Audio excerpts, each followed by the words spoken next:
عليكم ورحمة الله وبركاته. داوديال إذن أهانتين بامل والبود نقا داوتان هالكاني ورويال تي في حرونتا إنو كلنا هاي مقالة مقدشو.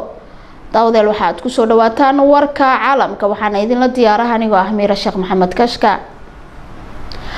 kulankii golaha baarlamaanka ee dawladda federaalka Soomaaliya oo baaqday baaqashada kulanka ayaa sabab u ahayd kooramkii loogu talagalay oo aan soo buuxsameyn. waxaana kulankaasi ka soo qayb galay 123 xildhibaan oo kaliya.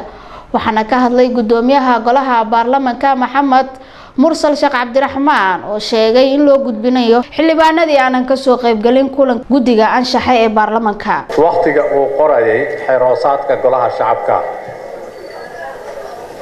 waa la joogaa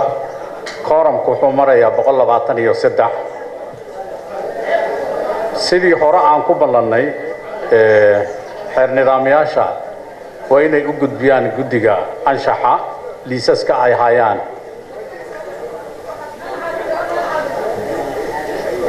wax waraan oo xaadirnay wax la xaadirinayo ma jiraan waana la og yahay markaan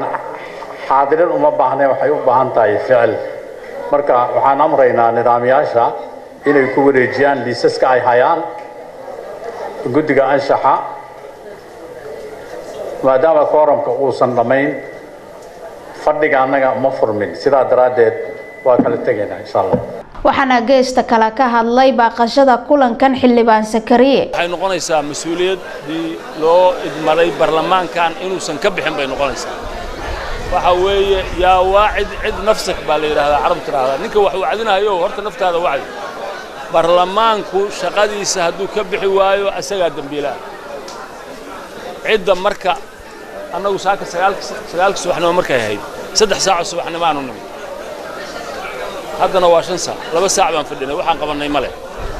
xildhibaanada yimid waa ku mahadsan yihiin waxaan idin sheegayaa anuu guddaan shaxna kuma jiro xeer nidaami qoladan maxaa la yiraahdaa baarlamaanka nidaamiyana kuma jiro xildhibaan caadi aan ahay gudiga beeraha iyo xoolaha iyo kalluumaysiga ku jira laakiin arintan waxaa sidoo kale ka hadlay mid kamid ah xildhibaanada golaha baarlamaanka oo sheegay ismaandhaafka ka jira doorashada maamulka Galmudug. maamulka Galmudug waxaa madaxweyne ka ah madaxweyne Xaaf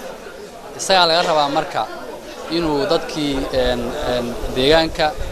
iyo siyaasiyiintii gobolka soo jeeday markii xaalad sidaan oo kale ay timaado inuu inta isugu yeero uu la tashi la sameeyo maamulka Galmudug ma ahan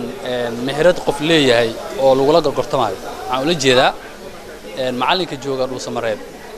wax isagu uu gaar u leeyahay oo lagu la gorgortamayo oo federaalku wax kaga iibsanayaan oo ay kaga iibsanayaan siyaasadda gobolka ma noqon karto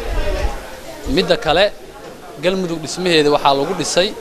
12 qabiil nidaam qabiil baa lagu dhisay laguma dhisin jabhado midoobay laguma dhisin ururo siyaasadeed laguma dhisin xarakaad